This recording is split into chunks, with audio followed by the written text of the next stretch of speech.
بسم الله الرحمن الرحيم. الرحمن علم القرآن.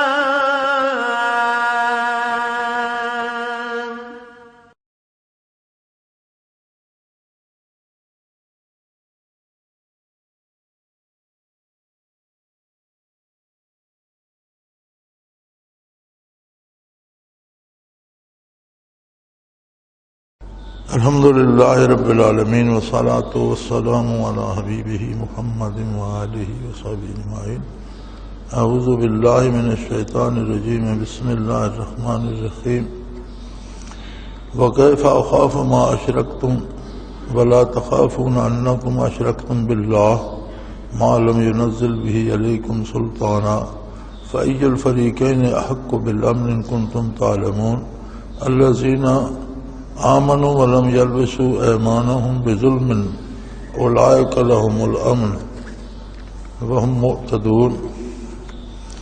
وتلك حجتنا آتیناها ابراہیم علی قومه نرفع درجات من نشاء ان ربک حکیم علیم. ووهبنا له اسحاق ویعقوب کلا هدینا ونوحا هدینا من قبل ومن ذریته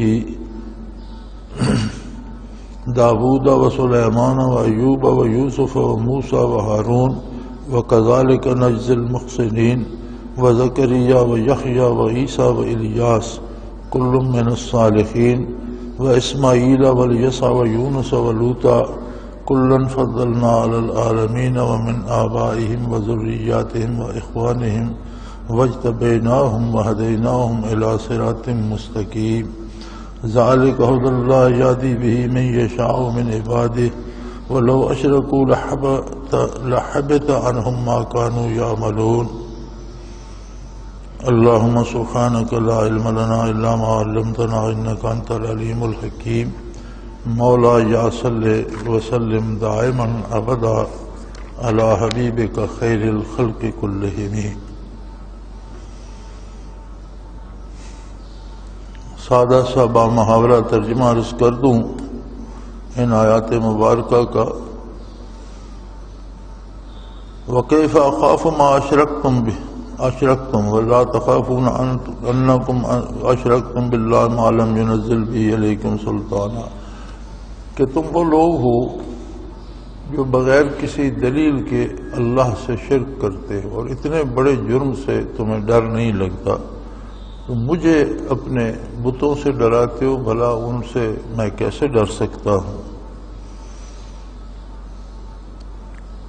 فَأَيُّ الْفَرِيقَيْنِ أَحَقُّ بِالْأَمْنِ إِن كُنتُمْ تَعْلَمُونَ. اب ان دو جماعتوں میں سے یعنی ایک وہ ہیں جو بلا دلیل بلا جواز اللہ کی ذات اور اس کی صفات میں دوسروں کو شریک کرتے ہیں، اور ایک فریق اللہ کا نبی، اللہ کا رسول، اللہ کا خلیل ہے جو اللہ کی توحید پہ قائم ہے اور اس کی ذات سے توقعات وابستہ کیے ہوئے ہے. تو اگر تم کچھ علم رکھتے ہو تو خود اندازہ کر لو کہ دونوں جماعتوں میں سے امن کی مستحق کون ہے، کسے امن دیا جائے گا.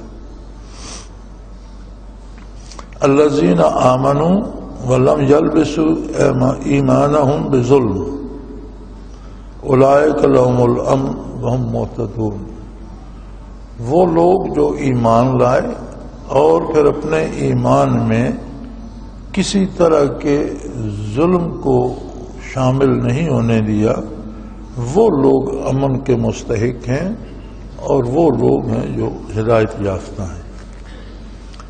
اور یہ ہماری دلیل تھی جو ہم نے ابراہیم علیہ السلام کو ان کی قوم کے مقابلے میں عطا فرمائی، جس کے درجات چاہتے ہیں ہم بلند کر دیتے ہیں، اس لیے کہ تمہارا پروردگار حکیم بھی ہے اور علیم بھی. اور ہم نے انہیں اسحاق علیہ السلام عطا کیے، یعقوب علیہ السلام عطا کیے اور سب کو ہدایت دی. اور ان سے پہلے نوح علیہ السلام کو نبوت سے سرفراز فرمایا، ہدایت سے سرفراز فرمایا. اور ان کی ذریت اولاد میں سے داؤد علیہ السلام، سلیمان علیہ السلام، ایوب علیہ السلام، یوسف علیہ السلام، موسیٰ و ہارون علیہ السلام اسی طرح ہم محسنین کو خلوص دل سے اللہ کے ساتھ تعلق رکھنے والوں کو سرفراز فرماتے ہیں، اور زکریا علیہ السلام، یحییٰ علیہ السلام، عیسیٰ علیہ السلام، الیاس علیہ السلام، یہ سب لوگ نیک لوگوں میں سے تھے، یعنی اللہ کے پسندیدہ بندے اور نبی تھے۔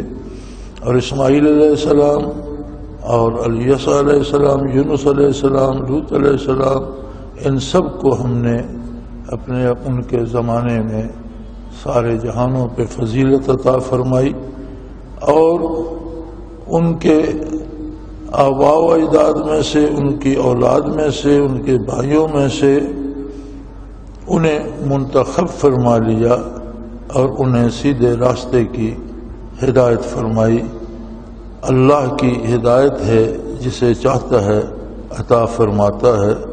اور اگر بڑے سے بڑے آدمی بھی شرک میں مبتلا ہو جائیں تو جو عمل وہ کر چکے ہیں وہ ضائع ہو جاتا ہے۔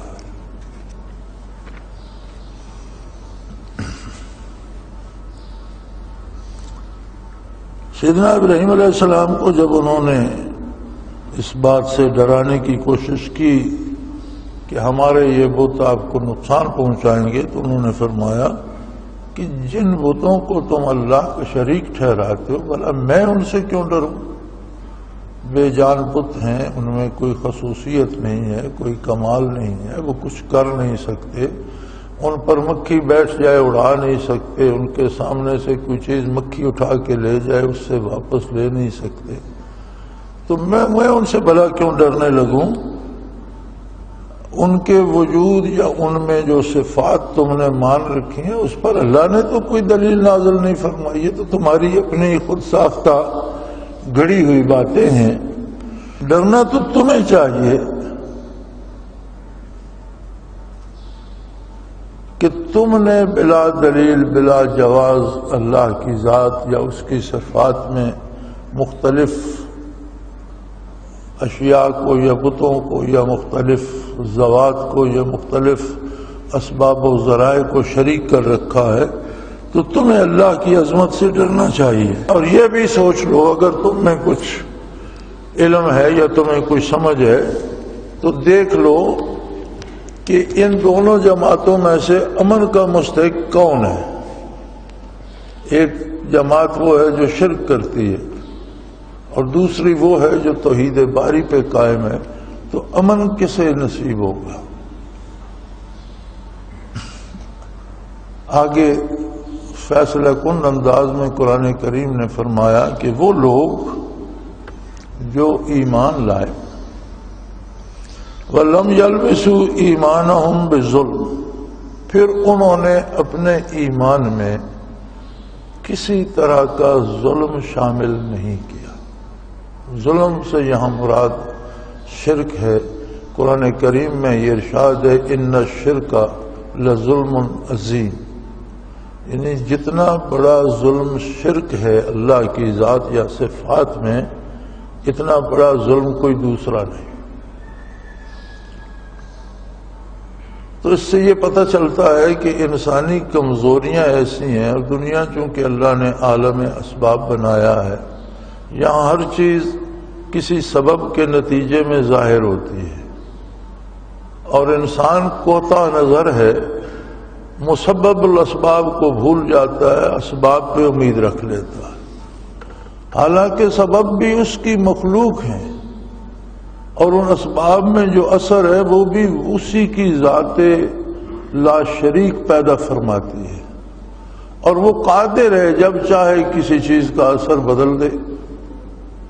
اب پانی زندگی کی علامت ہے، وَجَعَلْنَا مِنَ الْمَاءِ كُلَّ شَيْءٍ حَيٍّ، اللہ کریم ارشاد فرماتے ہیں ہم نے پانی کو ہر چیز کی حیات کا سبب بنایا ہے، نباتات ہوں، جمادات ہوں، حیوانات ہوں یا انسان ہوں، ہر چیز کی زندگی پانی پر منحصر ہے۔ لیکن جب اللہ نے چاہا تو اسی پانی کو طوفان بنا دیا اور ایک جہان کو غرق آب کر دیا، تباہ کر دیا، وہی پانی موت کا سبب بن گیا۔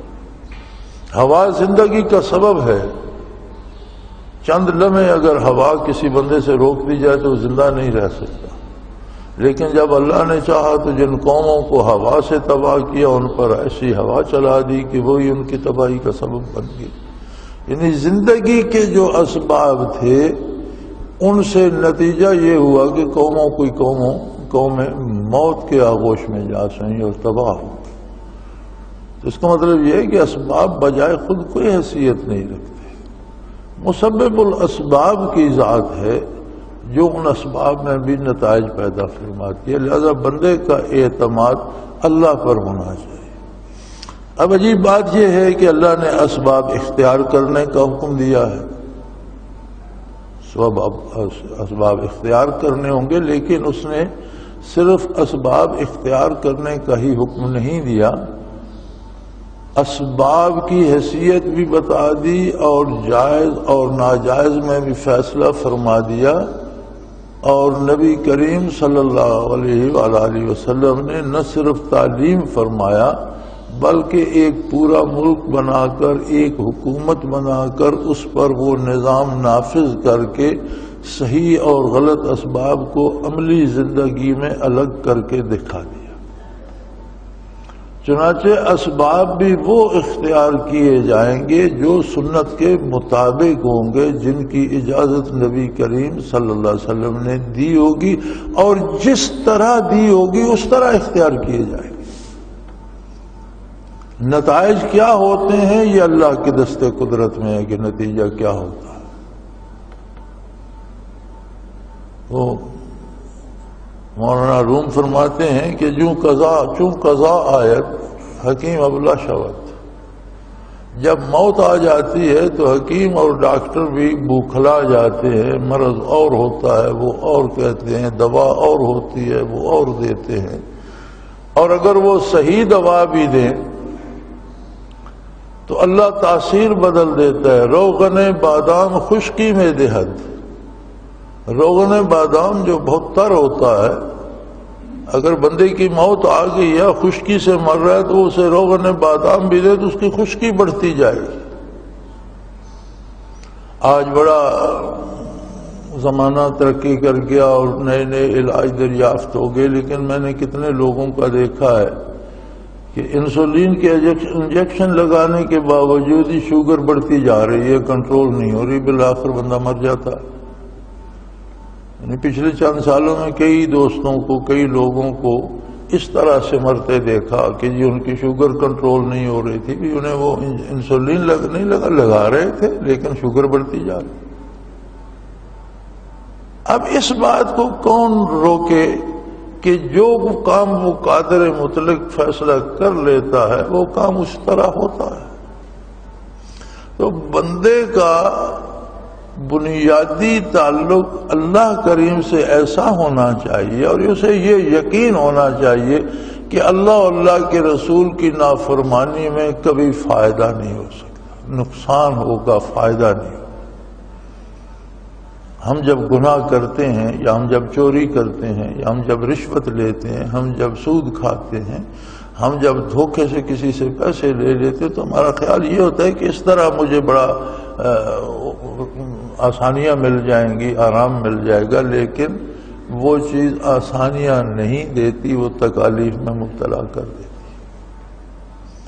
اور وہ تھوڑے سکے، چند پیسے جو حلال کے ہوں اور جو اتباع سنت کے راستے سے حاصل ہوں، جائز وسائل سے حاصل ہوں، وہ امن بھی دیتے ہیں، سکون بھی دیتے ہیں، عزت بھی دیتے ہیں۔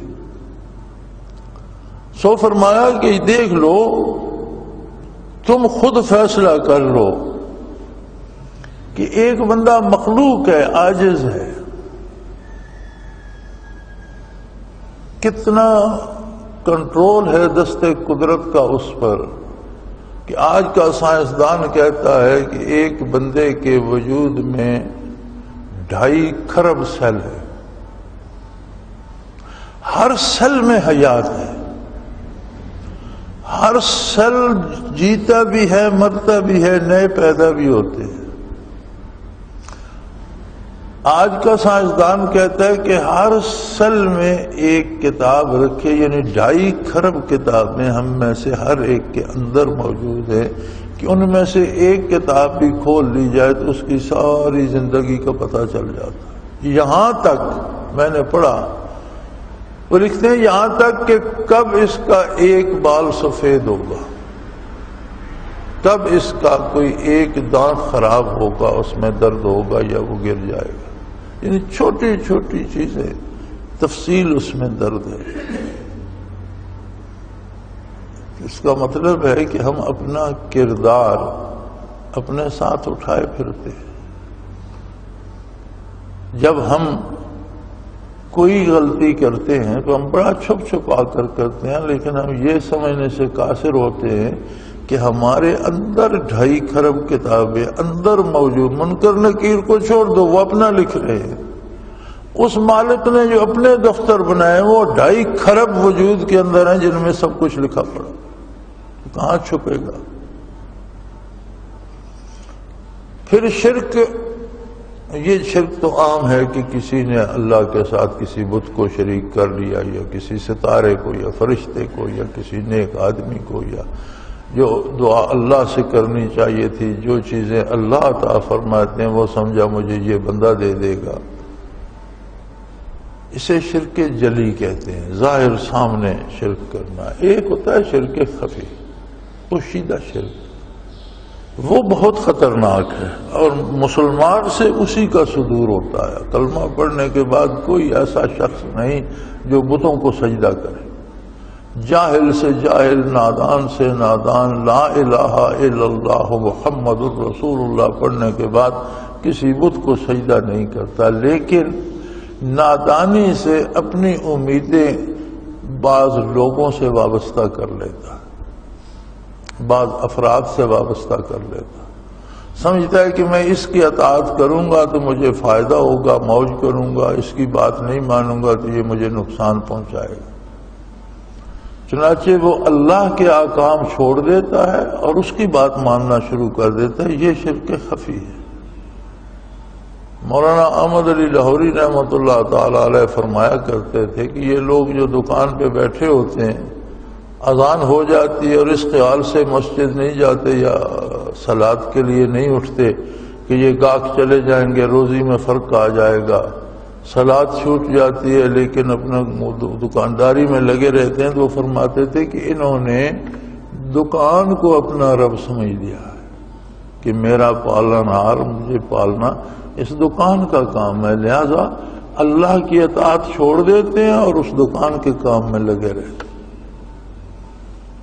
ہمارے ایک ساتھی ہوتے تھے، اللہ پاک ان کے درجات بلند فرمائے، سیالکوٹ کے رہنے والے تھے، بہت اچھے ڈاکٹر تھے، تو غالباً پچھلے پیر وہ 4 سے 8 تک یا اس طرح کوئی ان کا کلینک ہوتا تھا، پہلے پیر کو اور کام ہوتے ہوں گے، تو کبھی یہ ہوتا کہ وہ نسخہ لکھ رہے ہیں، پرسکرپشن لکھ رہے ہیں، تو مغرب کی اذان ہو گئی، اب وہ آدھی چٹ لکھی ہوئی ہے، وہ قلم وہاں رکھ دیتے، اٹھ کے مسجد کو چلے جاتے، باقی صلاۃ ادا کر کے آ کے لکھتے، تو لوگ کہتے 2 اور لفظ آپ نے لکھنے ہیں، تو یہ تو لکھ دے میں فارغ ہو جاؤں۔ وہ کہتے تجھے خیال ہے کہ نہیں، لیکن مجھے احساس ہے کہ یہ اللہ کا غلام مجھے اللہ کا حکم سنا رہا ہے کہ صلاۃ کے لیے آ جاؤ، میری یہ جرت نہیں ہے کہ سننے کے بعد میں پھر کچھ لکھوں، پہلے حاضری دوں گا، وہاں سے فارغ ہو کر آ کر لکھوں۔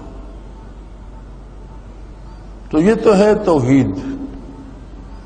تو مولانا لاہوری فرماتے تھے کہ جن لوگوں کی صلاۃ ہی ضائع ہو جاتی ہے، اٹھتی ہی نہیں اور دکان کو چھوڑتی ہی نہیں، اس میں فرمایا انہوں نے دکان کو رب سمجھ رکھا ہے، کلمہ تو پڑھتے ہیں لیکن شرک میں مبتلا ہے۔ اسی طرح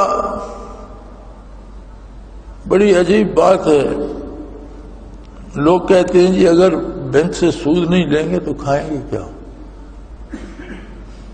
یہی پیسے ہیں میرے پاس، یہ تو ختم ہو جائیں گے، پھر میں کہاں سے کھاؤں گا؟ جس نے پیدا کیا اس نے اعلان کیا ہے ما من دابت فی الارض الا علی اللہ رزقها، میں نے جتنی مخلوق پیدا کی ہے اس کی روزی کا ذمہ میرا اپنا ہے، بھی جو ہے یہ تو کھا لو نا، اگر ڈرتے ہو تو جائز طریقے سے کاروبار کرو، اللہ کرے یہ بڑھ جائیں گے، اللہ ان میں برکت دے دے گا، جو جائز وسائل ہیں ان سے تو کوئی نہیں روکتا، لیکن تم سود کھانا شروع کر دو تو پھر یہ تو تمہیں اللہ کی ربوبیت پہ اعتماد نہ رہا۔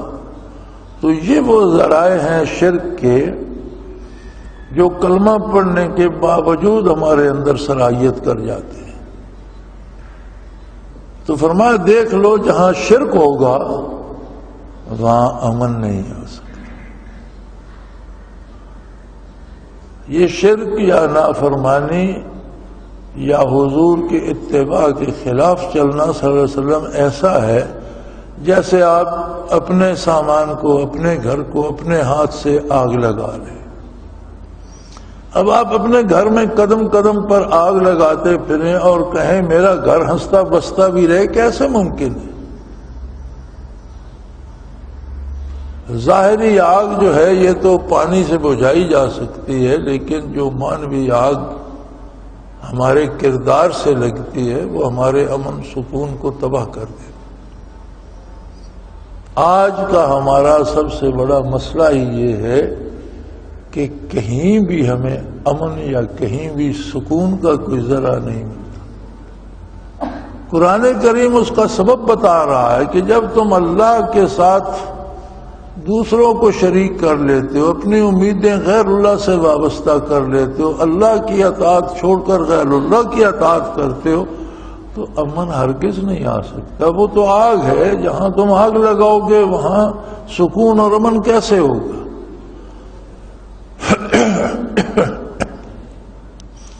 تو جس طرح ظاہری آگ پہ پانی ڈالا جاتا ہے، اس معنوی آگ کا علاج بھی خلوص سے دل سے توبہ ہے۔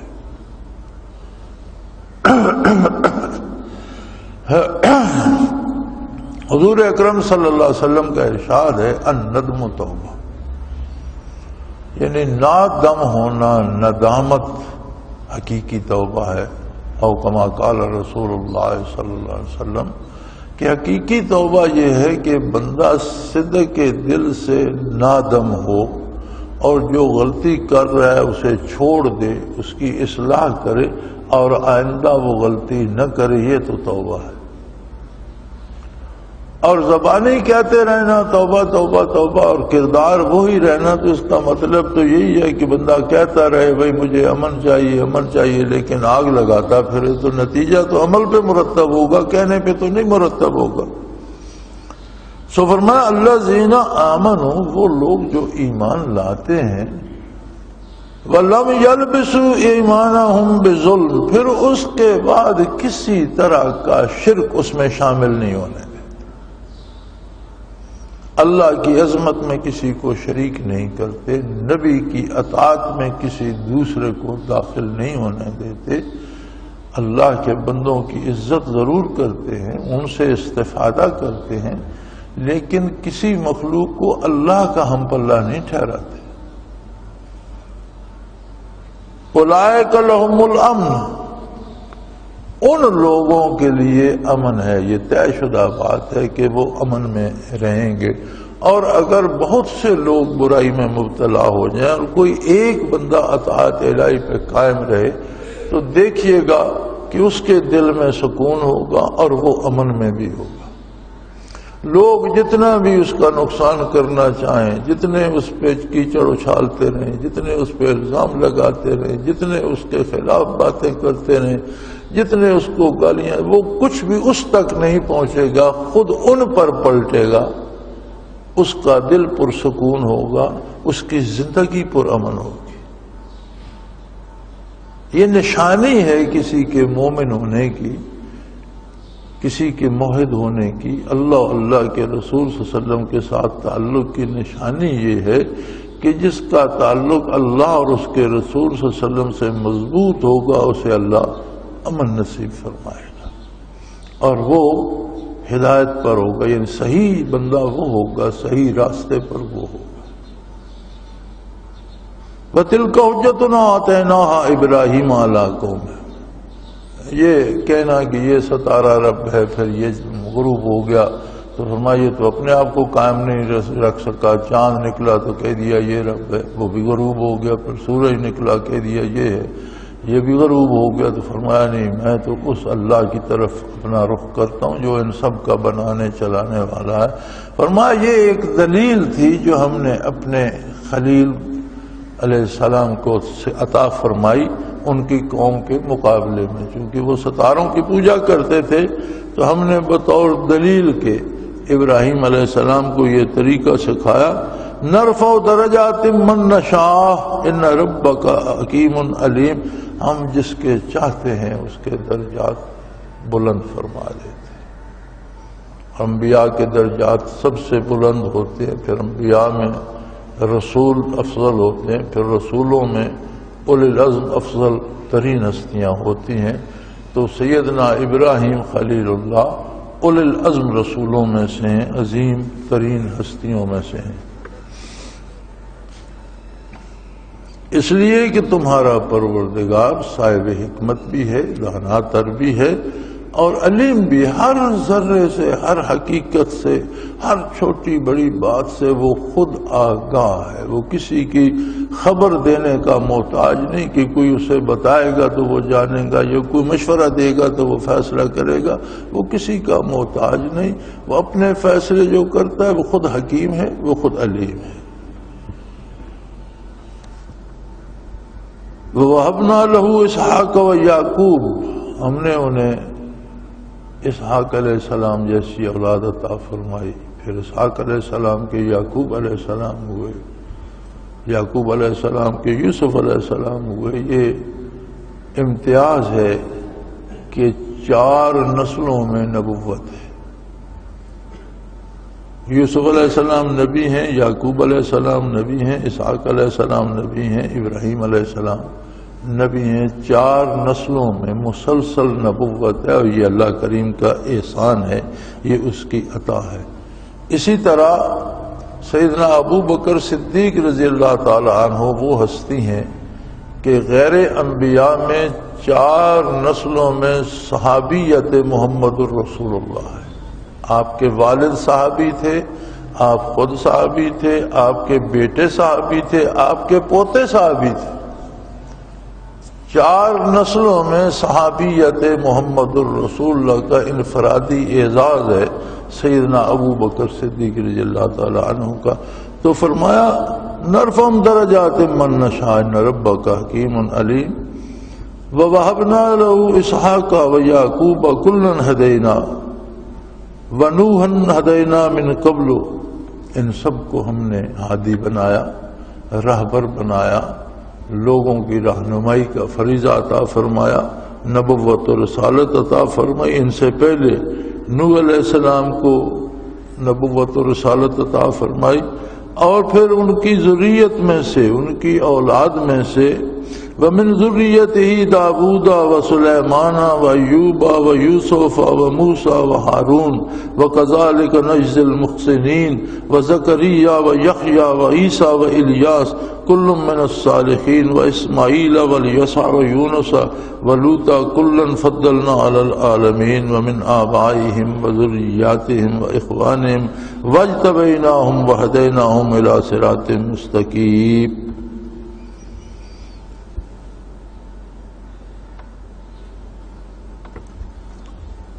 فرمایا ہم نے اتنا کرم کیا، اتنا احسان کیا ابراہیم علیہ السلام پر کہ ان کے اجداد میں نوح علیہ السلام تھے، وہ اولو العزم رسول تھے، پھر انہیں رسالت عطا ہوئی، پھر ان کی اولاد میں اسحاق علیہ السلام کو، یعقوب علیہ السلام کو، ان سب کو رسالت و نبوت عطا کی، اور ان کی اولاد میں، ابراہیم علیہ السلام کی اولاد میں، ذریت میں ہم نے داؤد علیہ السلام کو، سلیمان علیہ السلام کو، ایوب علیہ السلام کو، یوسف علیہ السلام کو، موسیٰ و ہارون علیہ السلام کو نبوت و رسالت عطا فرمائی۔ وَكَذَلِكَ نَجْزِي الْمُحْسِنِينَ، ہم خلوص دل سے اطاعت گزاروں کو اسی طرح نوازا کرتے ہیں. اور زکریا علیہ السلام، یحییٰ علیہ السلام، عیسیٰ علیہ السلام، الیاس علیہ السلام، یہ سارے اللہ کے نیک اور پسندیدہ لوگ تھے. و اسماعیل والیسع و یونس و لوطا، اسماعیل علیہ السلام، الیسع علیہ السلام، یونس علیہ السلام، لوط علیہ السلام. وَكُلًّا فَضَّلْنَا عَلَى الْعَالَمِينَ، ہم نے جہانوں میں ان سب کو فضیلت دی، اور ان کے آباء و اجداد کو، ان کی اولادوں کو، ان کے بھائیوں کو. اجتبیناہم وہدیناہم الی صراط مستقیم، ان کی وجہ سے انہیں بھی سرفراز فرمایا، ان کے خاندانوں کو بھی، ان کے والدین کو بھی، ان کی اولادوں کو بھی، ان کے بہن بھائیوں کو بھی روشن قلوب عطا فرما دیے، انہیں پسند کر لیا اور انہیں سیدھے راستے پر چلایا. حجاج بن یوسف کے زمانے میں حجاج بڑا سخت گیر حاکم تھا. بے شمار لوگ اس کے دربار میں قتل کیے گئے اس کے حکم پر، اور بہت سے لوگ اس کی بہت سی اچھائیاں بھی گنواتے ہیں، بہت سے لوگ اس کی بہت سی سختیاں بھی گنواتے ہیں، لیکن مانا ہوا سخت مزاج حاکم تھا. اسے پتہ چلا، مجھے اب اس عالم کا نام یاد نہیں ہے، کہ وہ عالم حضرت حسن حضرت حسین رضی اللہ عنہما کو حضور نبی کریم کی ذریت کہتا ہے. اس نے حکم دیا کہ اسے لے آؤ میرے پاس. اسے حاضر کیا گیا. اس نے کہا میں نے سنا تم حسنین کریمین کو نبی کریم صلی اللہ علیہ وسلم کی ذریت اور اولاد کہتے ہو. اس نے کہا میں بے شک کہتا ہوں. اس نے کہا وہ آیت جو مباہلہ کے لیے اتری تھی اور اس میں حضور نے حضرت علی، حضرت فاطمہ یا حسنین کریمین کو، اس آیت سے ثابت نہیں ہوتا، میں وہ نہیں مانوں گا. اس نے کہا جی اس سے تو میں بھی نہیں کہتا، اس آیت سے تو میں بھی نہیں کہتا. اس نے کہا پھر بتاؤ تم کیوں کہتے ہو؟ اس نے کہا میں اس لیے کہتا ہوں کہ یہ جو سورہ انعام کی آیت ہے جس میں اللہ کریم ابراہیم خلیل اللہ کی ذریت کو گنوا رہا ہے، تو ابراہیم علیہ السلام کے بعد ان کی ذریت میں داؤد علیہ السلام کو شمار فرماتا ہے، سلیمان علیہ السلام کو، ایوب علیہ السلام کو، یوسف علیہ السلام کو، موسیٰ علیہ السلام کو، ہارون علیہ السلام کو، زکریا اور یحییٰ علیہ السلام کو، عیسیٰ علیہ السلام کو، الیاس علیہ السلام کو. تو عیسیٰ علیہ السلام کے تو والد ہی نہیں ہیں، اور صدیوں بعد ابراہیم علیہ السلام کے بعد پیدا ہوئے اور ان کے والد ہیں ہی نہیں. تو وہ ابراہیم علیہ السلام کی ذریت ہو سکتے ہیں، تو حسنین کریمین تو حضور کے گھر میں پیدا ہوئے، حضور کے نواسے ہیں، یہ کیسے ذریت نہیں ہو سکتی؟ تو اس نے سر پکڑ لیا اور کہنے لگا مجھے ایسا لگتا ہے جیسے یہ آیت میں نے آج سنی ہے. غلوا وباتوہ من الخزائن، اسے چھوڑ دو اور اسے انعام و اکرام سے نوازو، کہ اس نے ہمیں قرآن کی آیت کا مفہوم سمجھا دیا. سو فرمایا کہ نیک لوگوں کا یہ اثر، اگر کوئی بد نصیب کفر و شرک میں مبتلا نہ ہو جائے، ان کی اطاعت پہ قائم رہے، تو یہ نسلوں تک جاتا ہے. لیکن شرک ایسی بیماری ہے، یعنی اللہ کے علاوہ کسی دوسرے پہ امید رکھنا، یہ ایسا ظلم ہے کہ یہ پھر انبیاء کی اولاد کو بھی اس زمرے سے نکال دیتا ہے. نوح علیہ السلام کا بیٹا غرق ہوا تو انہوں نے دعا کی بار الہ تیرا وعدہ تھا کہ تیری اولاد کو بچاؤں گا، تو میرا تو بیٹا غرق ہو گیا. فرمایا انہ لیس من آلک، وہ اس لیے غرق ہوا ہے کہ وہ آپ کا بیٹا نہیں ہے، حالانکہ آپ کا صلبی بیٹا تھا. اللہ نے فرمایا آپ کا بیٹا نہیں ہے. بھئی اس کی کیا دلیل ہے کہ بیٹا نہیں ہے؟ اللہ جاننے والا ہے. فرمایا انہ عمل غیر صالح، اس کے اعمال آپ کی اطاعت کے خلاف تھے. بے شک صلبی بیٹا ہے آپ کا، آپ کی نسل سے ہے، لیکن جب اس کا عقیدہ اور عمل بدل گیا تو اس کا آپ کے ساتھ کوئی تعلق نہیں. تو اچھے لوگوں کی اولاد ہونا اللہ کا انعام ہے، ان کی برکات نسلوں تک چلتی ہیں، لیکن شرط یہ ہے کہ وہ نسل عقیدے اور عمل میں ان کی تابع دار اور ان کی اطاعت گزار ہو۔ جہاں سے عقیدہ اور عمل ٹوٹا وہاں سے نسبی رشتہ ختم ہو گیا، کیونکہ نسبی رشتہ تو مادی ہے اور حقیقی رشتہ تو روحانی ہے۔ روح کا روح سے جو تعلق ہے وہ قائم رہے اور اس کے ساتھ جسم کا جسم سے بھی رشتہ ہو، پھر نور علی نور ہے۔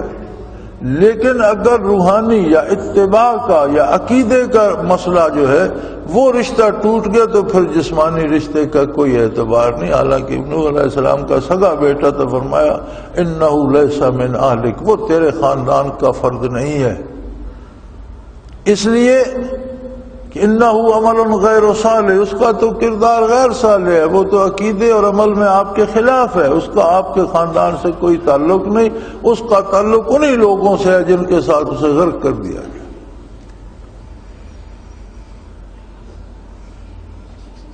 سو فرمایا وَكُلًّا فَضَّلْنَا عَلَى الْعَالَمِينَ، ان سب حضرات کو ہم نے ان کے اپنے زمانے میں روئے زمین پر بسنے والے لوگوں پر فضیلت دی تھی، اور یہ لوگوں کی ہدایت اور رہنمائی کا سبب بنے تھے، اور ان کے طفیل ہم نے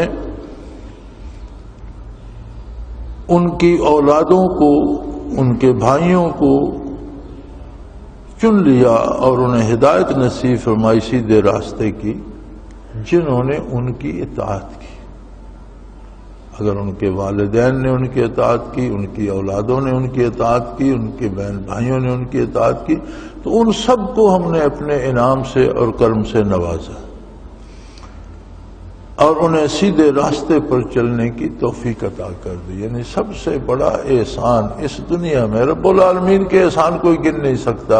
وَإِن تَعُدُّوا نِعْمَتَ اللَّهِ لَا تُحْصُوهَا، اگر تم اللہ کی نعمتیں گننا چاہو تم نہیں گن سکتے، اتنی نعمتیں ہیں۔ لیکن سب سے بڑی نعمت یہ ہے کہ وہ اپنی اور اپنے نبی کی اطاعت کی توفیق عطا کر دے اور سیدھے راستے پر چلنے کی توفیق دے دے۔ اسی کو ولایت کہتے ہیں، یہی اللہ کی دوستی ہے۔ اور اگر کسی کا عقیدہ درست نہیں یا کردار صحیح نہیں تو اللہ کا دوست نہیں ہو سکتا۔ وہ نبی صلی اللہ علیہ وسلم کا نافرمان، حضور کا اتباع نہ کرنے والا اللہ کا دوست کیسے ہو سکتا؟ سو فرمایا ان بزرگوں کے طفیل، ان کے اہل خانہ میں سے جن لوگوں نے ان کا اتباع، ہم نے انہیں بھی بڑا بلند مرتبہ عطا کیا اور انہیں بھی سرفراز فرمایا۔ وَهَدَيْنَاهُمْ إِلَىٰ صِرَاطٍ مُسْتَقِيمٍ، انہیں سیدھے راستے پر، یعنی سب سے بڑا انعام یہ ہے کہ صراط مستقیم پر چلنے کی توفیق ہو جائے۔ اور دنیا میں سب سے بڑی سزا یہ ہے کہ کسی کی پہلی سزا تو یہ ہے کہ توفیق عمل سلب ہو جائے، گناہ میں مبتلا ہو جائے، اور سب سے بڑی یہ ہے کہ اس کا عقیدہ بھی سلب ہو جائے اور وہ ایمان سے فارغ ہو جائے۔ دنیا میں یہ سب سے بڑی سزا ہے۔ اس کے پاس محلات ہو سکتے ہیں، اولاد ہو سکتی ہے، دولت ہو سکتی ہے، حکومت ہو سکتی ہے، لیکن اگر ایمان نہیں رہا تو یہ ساری چیزیں اس کے لیے عذاب کا سبب بنیں گی، بہتری کا نہیں۔ ذالک ھدی اللہ یہدی بہ من یشاء من عبادہ، یہ اللہ کی ہدایت ہے، اپنے بندوں میں سے جسے چاہتا ہے عطا کر دیتا ہے۔ وَلَوْ أَشْرَكُوا لَحَبِطَ عَنْهُمْ مَا كَانُوا يَعْمَلُونَ، اور یہ بڑی بڑی ہستیاں یہ دنیا کی رہنما ٹھہری ہیں۔ شرک اتنا بڑا ظلم ہے کہ نبی تو معصوم ہوتا ہے، نبی سے تو گناہ نہیں ہوتا، تو شرک تو ظلم عظیم ہے، نبی سے اس کا صدور نہیں ہو سکتا۔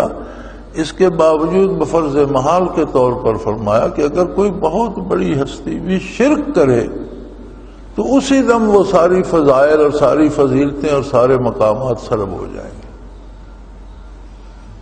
اتنا بڑا جرم ہے شرک کہ اس کا ایک شمع بھی دامن اعمال کو راہ کر دے گا، اس میں کچھ نہیں بچے گا۔ وَلَوْ أَشْرَكُوا لَحَبِطَ عَنْهُمْ مَا كَانُوا يَعْمَلُونَ، اگر یہ لوگ بھی شرک کریں، اتنے بڑے بڑے لوگ بھی، شرک اتنا بڑا جرم ہے کہ کہ ان سے بھی اگر اس کا صدور حال ان سے محال ہے. فرمایا کوئی اس کا معنی یہ ہے کہ کوئی شخص بھی جو اللہ کے مقابلے میں غیر اللہ سے امید رکھ کے اللہ کی نافرمانی اور غیر اللہ کی اطاعت کرتا ہے اس کی کوئی نیکی باقی نہیں رہتی، نہ کوئی نیکی قبول ہوتی ہے، نہ اسے نیکی کی توفیق عطا کی جاتی ہے. سو سب سے بڑا جرم شرک ہے اور سب سے بڑی سزا گمراہی ہے. اللہ کریم اس سے پناہ عطا فرمائے، ہمارے گناہ معاف فرمائے اور نیکی کی توفیق عطا فرمائے. وآخر دعوانا ان الحمدللہ رب العالمین. اللہ اللہ اللہ اللہ اللہ اللہ اللہ اللہ.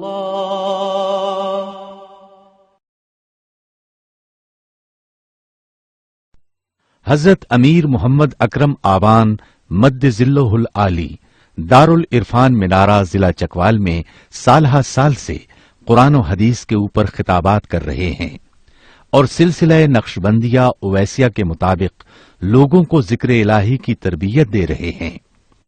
وہ قرآن پاک کی تفسیر ترتیب وار بیان کر رہے ہیں. تفسیر قرآن کو وہ موجودہ ملکی اور بین الاقوامی حالات کے مطابق بیان کرتے ہیں. موٹر وے سے کلر کہار کے انٹرچینج سے نکلتے ہوئے کلر کہار کی جھیل سے ہوتے ہوئے میانی، بوچھال اور نور پور سے گزرتے ہوئے دارالعرفان منارہ پہنچ سکتے ہیں. حضرت امیر محمد اکرم آوان نے بچیوں اور بچوں کی دینی اور دنیاوی تعلیم کے لیے سقارہ اکیڈمی کے نام سے ایک درسگاہ بھی قائم کی ہے، جس کا افتتاح ملک پاکستان کے صدر جنرل محمد ضیاء الحق نے اپنے دست مبارک سے کیا تھا. وہ تمام احباب جو اسلام کی طلب رکھتے ہیں ان سے گزارش ہے کہ دارالعرفان منارہ ضلع چکوال میں امیر محمد اکرم آوان صاحب کے خطابات سے مستفید ہوں. وہ ہر جمعے کو نماز سے پہلے بیان فرماتے ہیں. ہر ماہ کی پہلی اتوار کو ماہانہ اجتماع ہوتا ہے جس میں آپ خصوصی خطاب فرماتے ہیں اور پاکستان کے چاروں صوبوں سے احباب اس اجتماع میں شرکت کرتے ہیں. اس کے علاوہ یہاں سال میں 2 مرکزی اجتماعات بھی ہوتے ہیں. ایک رمضان المبارک میں اعتکاف کا اجتماع اور دوسرا جولائی اور اگست میں 40 دن کا اجتماع ہوتا ہے جس میں روحانی تربیت کی جاتی ہے. اپنا خون سیماب دے کر اتنا ہم کر جائیں گے، نام آقا کا چمن میں پھر رقم کر جائیں گے.